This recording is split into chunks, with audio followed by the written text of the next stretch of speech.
falsos deuses, glória e majestade estão diante dele, força e formosura no seu santuário, glória e majestade estão diante dele, força e formosura no seu santuário.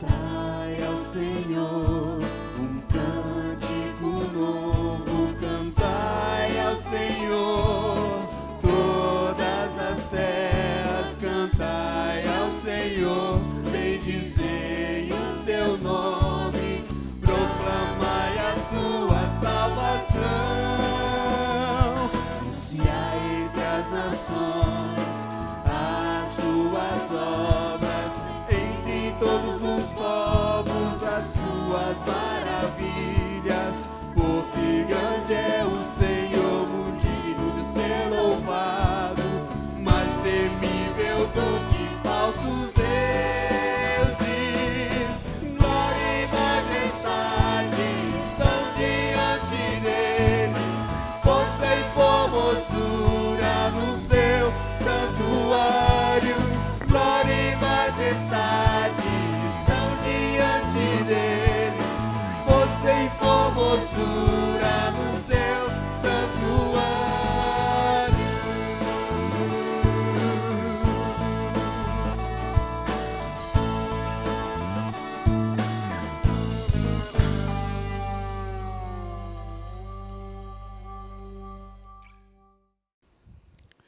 Olá, nesse dia tão especial, tão belo, Dia das Mães, gostaria de dedicar essa mensagem a todas as mães que nos ouvem, que são bênçãos de Deus em nossa vida, em especial a minha mãe, que no próximo mês, completa os seus 80 anos e que tanto ama ouvir essas mensagens.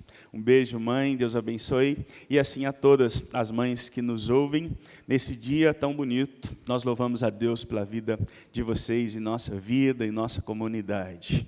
Para isso eu gostaria de meditar com você um texto, uma narrativa, uma história tão bonita e tão esquecida também, a história que está no livro de Gênesis, capítulo 16, que é a história de Agar, uma escrava egípcia, que no desenrolar da sua vida, da sua aflição, tanto pode nos ensinar sobre a nossa relação com Deus, com o mundo, uns com os outros também. Gênesis capítulo 16, essa história se estende até o capítulo 21, e a palavra do Senhor diz: Ora, Sara, mulher de Abraão, não lhe dava filhos, mas tinha uma serva egípcia chamada Agar. Então Sarai disse a Abraão: Eis que o Senhor me impediu de dar à luz filhos. Tome, pois, a minha serva, talvez assim eu possa ter filhos por meio dela. Ao saber que estava grávida, Agar começou a olhar com desprezo para a sua senhora. E o texto segue também no versículo 6, dizendo que, então, por conta disso, Sara começou a humilhar a sua serva Agar, e ela fugiu dali. Quando o anjo do Senhor a encontrou junto à fonte de água no deserto, junto à fonte no caminho de Sur, perguntou-lhe: Agar, serva de Sarai, de onde você vem e para onde você vai? Ela respondeu: Eu fujo da presença de Sarai, minha senhora. Então o anjo do Senhor lhe disse: Volte-se para a sua senhora e sujeite-se a ela. E o anjo também disse: Aumentarei em muito a sua descendência, de maneira que de tão numerosa não poderá ser contada. E o anjo do Senhor continuou: Você está grávida e dará à luz um filho, a quem chamará Ismael, porque o Senhor ouviu o seu grito de aflição. Ele será entre os homens como um jumento selvagem, a sua mão será contra todos, e a mão de todos será contra ele, e habitará diante de todos os seus irmãos. Então Agar deu ao Senhor que havia falado com ela o nome de Tu és o Deus que me vê. Porque ela dizia, neste lugar eu olhei para aquele que me vê. Por isso aquele poço se chama até hoje Bir-Lahai-Roi, ou fica entre Cádiz e Bered. Está aí um texto, uma história tão intrigante, talvez uma das histórias bíblicas mais intrigantes. Como pode, num cenário de aliança do grande pai da fé, Abraão, Sara, os patriarcas de uma linhagem sagrada, profundamente envolvidos num pacto, numa aliança, num chamado para ser bênção para todas as nações do mundo, homens pecadores como eu e você, que pecados pessoais reverberam na história, criando momentos difíceis para a vida daqueles que estão próximos de nós. Mas algo belíssimo acontece aqui. Um cenário de incredulidade é um cenário também da graça viva de Deus que se manifesta na vida destes homens de Deus, pecadores também, mas na vida dessa mulher, dessa escrava egípcia. Agar era uma simples escrava. A escravidão é um cenário mais sombrio e vergonhoso da história, de toda a história da humanidade. O povo de Deus viveu como escravo. O povo de Deus experimenta na sua vida as feridas de tempos sombrios e tão distantes.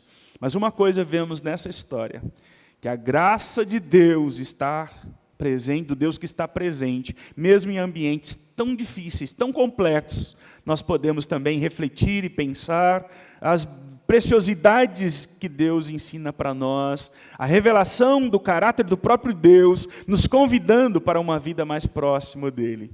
Então, essa mulher era uma mãe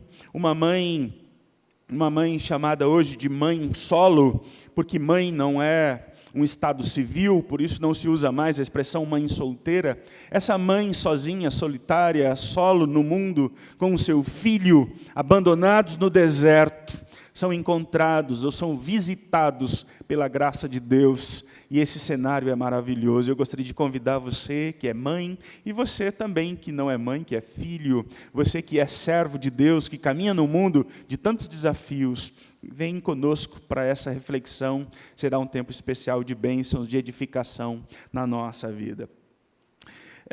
Esse cenário, então, essa história tão intrigante sobre Abraão e Sara, e uma de suas escravas e o seu filho, é um ponto muito intrigante, muito desconfortável, mas é também um ambiente da graça viva de Deus, que pode nos ajudar a refletir e pensar na nossa espiritualidade. Deus intervém com graça, transformando esta triste realidade. Da mesma maneira, todos nós estamos na mesma condição, estávamos na escravidão do pecado, e o Deus vivo nos visitou por meio de Cristo Jesus, trazendo redenção, trazendo reconciliação com o Pai para uma nova vida com Deus. Então, nessa história, nessa narrativa, eu gostaria de convidar você para pensar sobre o Deus que ouve a oração de uma mãe que está em desespero. Essa é uma história dentro de um cenário bem maior, de aliança, desde o capítulo 12, o 15, o 17, o 22, nós vemos um desenrolar precioso aqui, e nós vemos essa história nos chamando a atenção para que em momentos de tamanha angústia, o povo de Deus não se encontra sozinho ou desamparado, mas está bem ali diante da face desse Deus maravilhoso. Sara, que até agora não podia ter filhos, uma mulher estéril, toma uma atitude, embora comum naquela época, ela usa sua serva para poder procriar, então, e cumprir assim a promessa que Deus tem de Abraão e Sara serem os pais de uma nação, de abençoar todas as nações através deles, mas já na velhice não podiam ter filhos. Sara era estéril, e Sara toma uma atitude, no mínimo, estranha, embora comum naquele ambiente, naquela cultura. Não é comum na vida do povo de Deus. esse filho nasce em um momento marcado, então, pela incredulidade, pela intenção humana de resolver as coisas por suas próprias forças, por seus próprios jeitos, e de tentar fazer cumprir a promessa de Deus a partir das suas próprias condições humanas. E todas as vezes que nós tentamos isso, fracassamos tristemente. E nós precisamos aprender com essa história sobre o cumprimento da vontade de Deus. Aguardar, esperar o cumprimento da promessa de Deus, porque a vontade de Deus sempre é melhor para nós. Nós não conseguimos lidar com as nossas angústias e sofrimentos, nós precisamos da intervenção de Deus, e essa história diz para nós, de fato, nós precisamos aprender a esperar.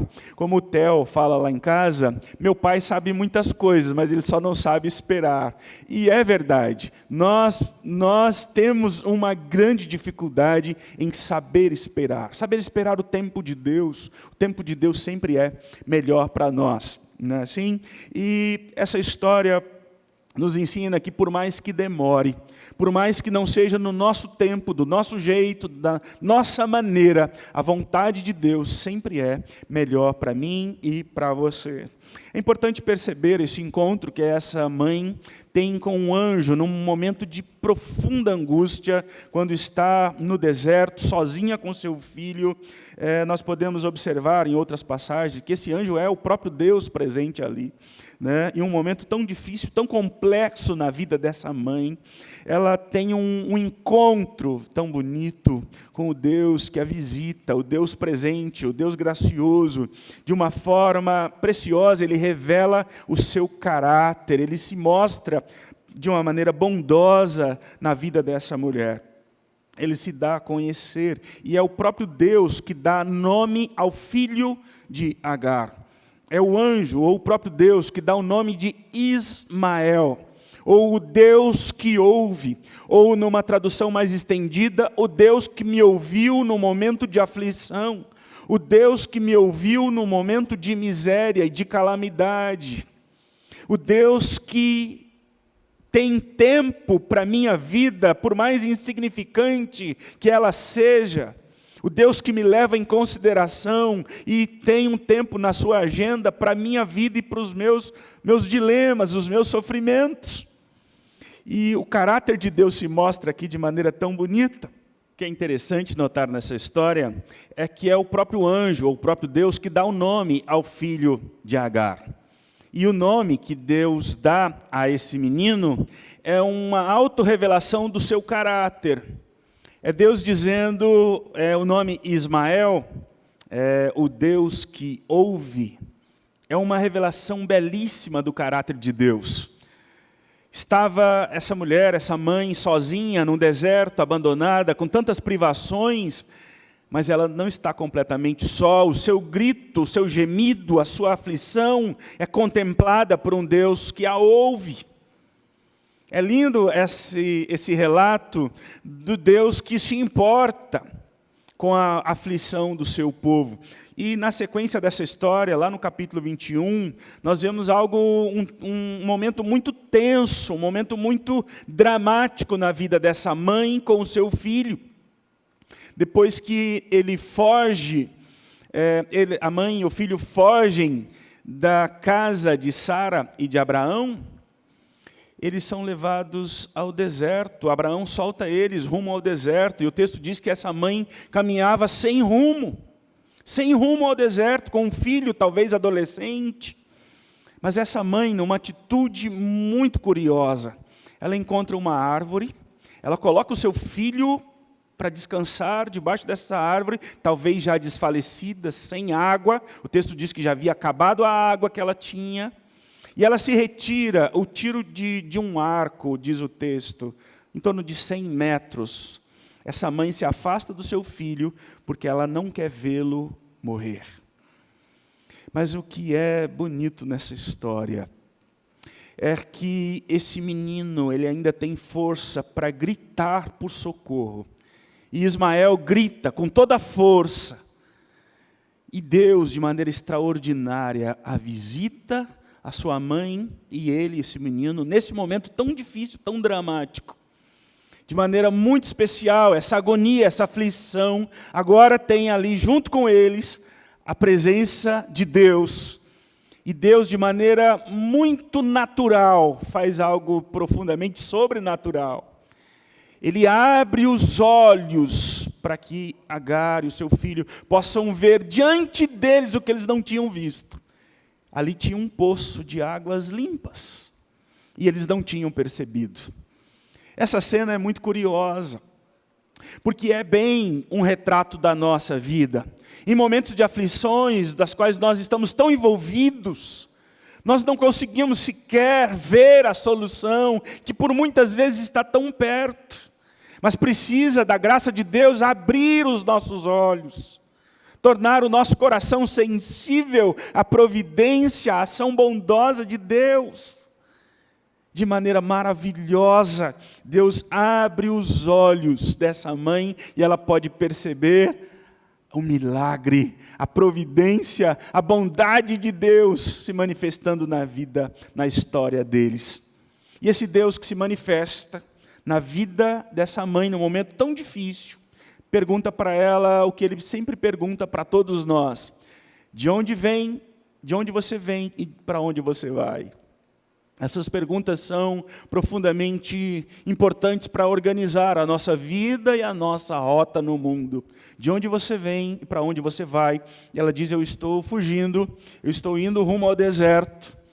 Então ela é confrontada a voltar para casa. Volte para a casa da sua senhora e submeta-se à autoridade dela. Antes de seguir o caminho no deserto da vida, recomece, reconcilie, arrependa-se, porque não há futuro numa vida de pecado, é melhor voltar. Embora parece-nos numa primeira leitura que Agar era vítima, mas não era. Havia pecado também no seu coração, ela zombou da sua senhora. O seu filho também zombava de Isaac, do filho de Sara. Então é um momento de recomeço, de reconciliação. Esse Deus que ouve a nossa voz, o nosso clamor, o nosso gemido, nos convida para reconciliar com Ele, para voltar aos pés dEle e recomeçar a nossa caminhada. Numa cena pesada, como muitas mães de hoje choram sem saber o que fazer, como muitas mães que largam seus filhos, porque ou incapacitadas pelas suas condições estruturais, emocionais, ou sem levar em consideração a preciosidade da vida, abandonam seus filhos para morrer. Mas Deus nunca desiste de ninguém, de nenhum dos seus filhos. Ele os procura no meio do mais profunda aflição, e só Ele tem um plano para recomeçar, para reconstruir, e o que Ele diz para ela é muito bonito: levanta-te, eu tenho um plano, eu tenho uma promessa para a vida do seu filho. Curiosamente, o deserto, a palavra deserto, no texto original, midvar, significa um lugar de silêncio, um lugar para ouvir a Deus. Um lugar para ouvir o Deus que nos ouve. Um lugar para recomeçar uma vida de proximidade, de intimidade com Deus.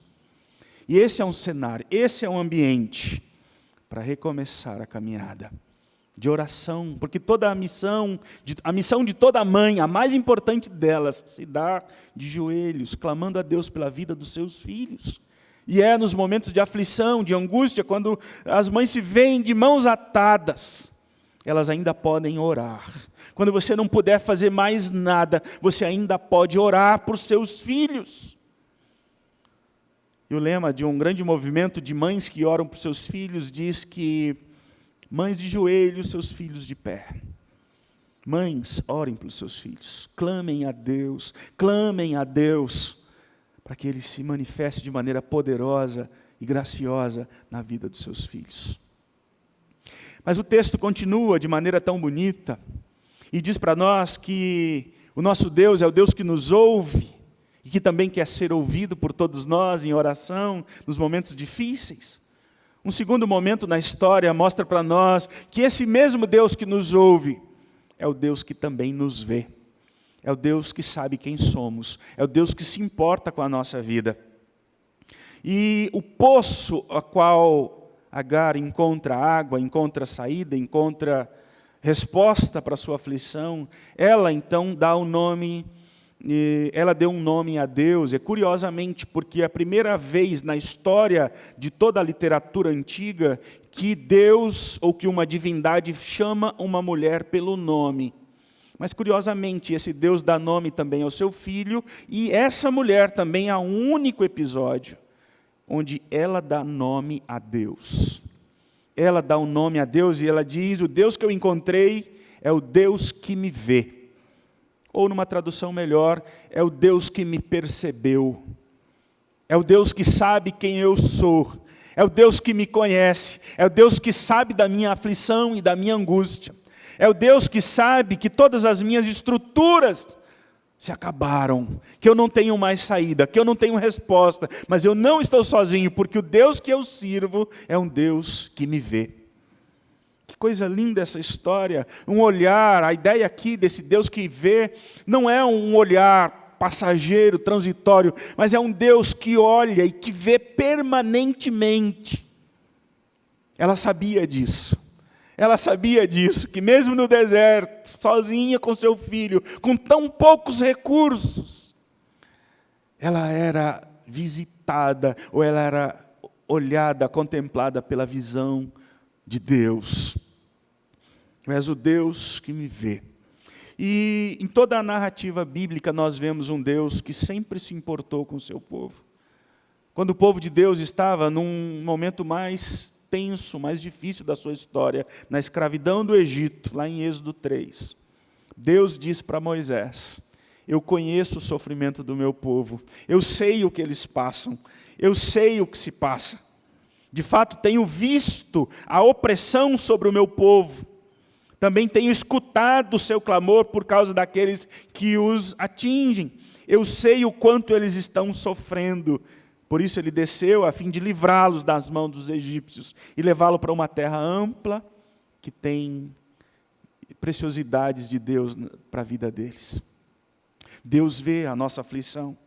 Deus sabe do que se passa com toda a nossa vida, de todos os momentos daquele dos quais nem as nossas esposas, os nossos maridos, nem os nossos filhos sabem. Mas Deus sabe, Deus vê todas as coisas. E o povo de Deus é esse que caminha debaixo do olhar atento de Deus. E isso deve moldar o nosso modo de viver no mundo, nosso modo de olhar para Deus, nosso modo de olhar para o outro, nosso modo de olhar para nós mesmos. Saber que Deus nos vê, saber que Deus nos ouve, deve moldar a nossa vida de oração e a nossa vida dos nossos relacionamentos. Relacionamentos pessoais, conjugais, interpessoais. Vivemos num mundo de tanta indiferença, de olhares tão vazios, de olhares tão distantes. Aprendemos nessa história a olhar para o outro, para o próximo, de um jeito diferente. Há uns dias desses, um professor lembrou do filme Avatar, que é um filme curioso, um filme interessante, onde, na terra de Pandora, o cumprimento ou a troca de afetos, o eu te amo, não, a expressão que era usada para esses cumprimentos era: eu vejo você, eu vejo você, eu consigo te ver. E, de fato, não é um olhar apenas transitório, é um olhar importante, que contempla tudo o que o outro é, que contempla tudo o que está envolvido na história da outra pessoa. Ver o outro. Você consegue ver alguém que está perto de você? Você se relaciona uns com os outros de maneira que você consegue ver, de fato, a ideia de ver a alma, de ver o outro por completo, de contemplar tudo no outro, não observar apenas aquilo que nos diferencia, mas olhar aquilo que nos aproxima uns dos outros. Isso é muito curioso, isso é muito interessante. Na verdade, o ser humano tem uma necessidade de ser visto. Foi um grande filósofo do passado que disse que a grande necessidade do ser humano é ser percebido, é ser visto pelo outro. Teve um filósofo, Guy Debord, que trabalhou sobre a sociedade do espetáculo, e ele disse que a dominação econômica sobre a vida social levou toda a realização humana a uma degradação para uma transição do ser para o ter, e daí do ter para o aparecer. Há uma necessidade de exposição, há uma necessidade de dizer quem eu sou, e as redes sociais estão carregadas disso. Seres humanos que se vendem, que se mostram, porque há uma necessidade disso. O povo de Deus é contemplado, é visto em profundidade do olhar atento do seu Deus. Eu vejo você, é ver dentro do outro, é compreender, é acolher o outro. Essa é uma preciosidade para nós que nós aprendemos nessa história. E eu achei curioso que, se a gente observar bem, Adão e Eva sabiam olhar um para o outro, a ponto de entender a completude do ser humano.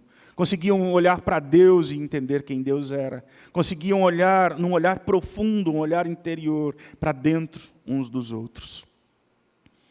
Eu vi uma história que, numa tribo Zulu, na África do Sul, eles usam uma única palavra também numa saudação ou num cumprimento, e a expressão é sawabona, que significa eu vejo você, ou toda a minha atenção está em você.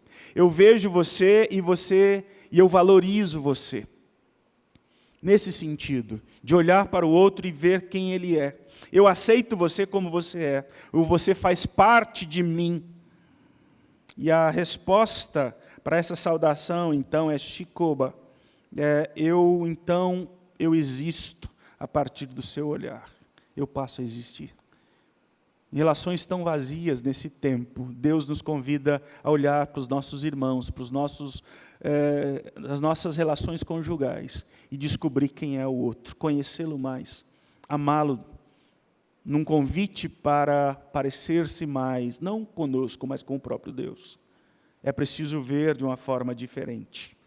Agar significa estrangeiro, peregrino. Na verdade, não é nem um nome próprio, porque ela nem identidade tem, mas é uma condição de vida dela no deserto.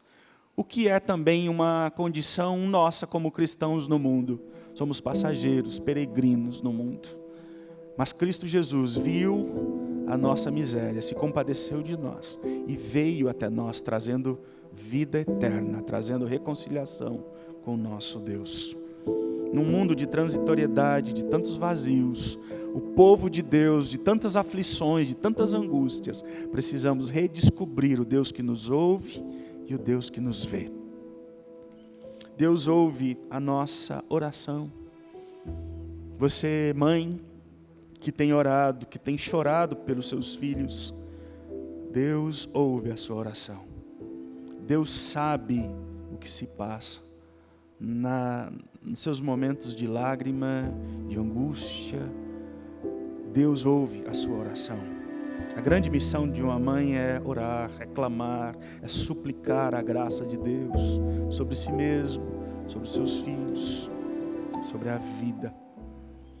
Também esse texto nos lembra que Deus é o Deus que nos vê. E nós precisamos vê-lo também. Precisamos contemplá-lo na sua beleza, da sua glória, na pessoa do seu Filho Jesus Cristo, que vem até nós, trazendo um caminho novo, nos livrando dos desertos contemporâneos para uma nova história, para uma nova vida. Deus te ouve e Deus te vê. E te convida para um novo jeito de viver nesse mundo de tantas aflições. Derrame suas lágrimas aos pés do Senhor. Clame por Ele. Volte-se para Deus. Volte-se numa relação mais próxima de intimidade, de comunhão com Deus. Em tempos tão difíceis, o Senhor está perto de nós. Ele nunca nos desamparou. Ele nunca nos deixou sozinhos. Deus abençoe a sua vida, sua casa. Feliz Dia das Mães para você. E eu quero orar por você nesse instante. Ó Deus de toda graça e misericórdia, obrigado pela Tua palavra, que nos ensina a esperar na providência do cumprimento das Tuas promessas. Quando agimos sozinhos, nós estragamos tudo, nós não conseguimos responder às dificuldades que nós temos. Mas como é bom que o Senhor age, que o Senhor se importa, que o Senhor ouve a nossa voz, que o Senhor providenciou redenção, reconciliação conosco e com o Senhor, por meio de Jesus Cristo.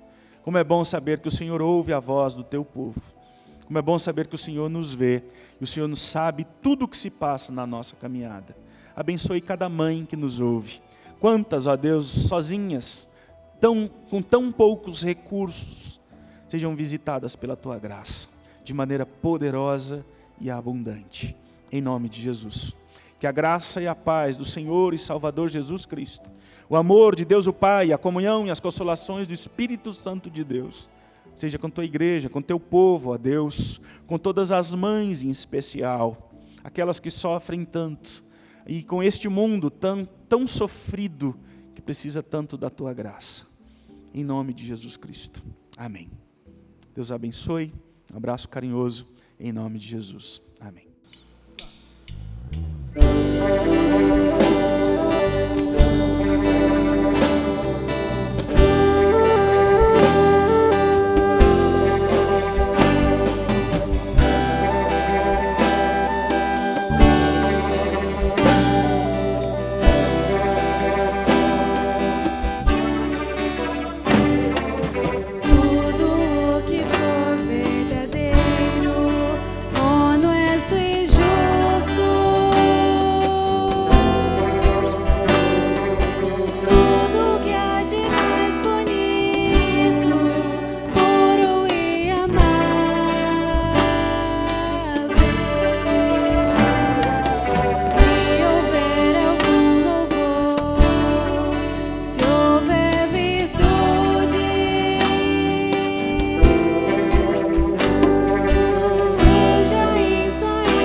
em Cristo Jesus.